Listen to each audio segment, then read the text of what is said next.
শোনেন, নিজের কবরের ফিকির যে করে সে কখনো মানুষের পিছনে লেগে থাকে না। আমরা নিজের কবরের ফিকির করি আগে। ইয়া আইয়ুহাল্লাযীনা আমানু আলাইকুম আনফুসাকুম লা ইয়াদুররুকুম মান দাল্লা ইন ইহতাদাইতুম। আল্লাহ পাক সূরা মাইদার মধ্যে বলছেন, হে মুমিনগণ, তোমরা নিজেরা নিজেদের নফসের খবর নাও।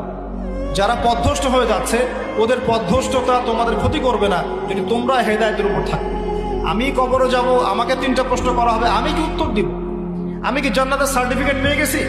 আমার পিছনে কি জান্নাতের সিল লাগানো হয়ে গেছে? তাহলে আমি কেন আরেক ভাইয়ের নামাজ নিয়ে কটাক্ষ করি?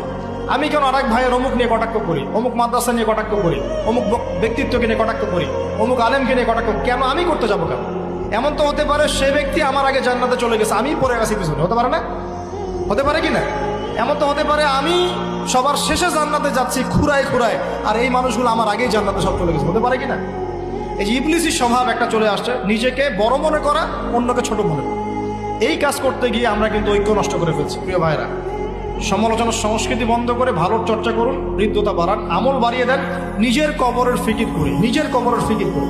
30 বছর চলে গেল, কয় ওয়াক্ত নামাজ পড়েছি, কয়টা সূরা শিখলাম, কয়টা হাদিস শিখলাম, হ্যাঁ, কয়দিন মানুষকে দাওয়াত দিলাম, কয়দিন আমি তাবলীগের মেহনত করলাম।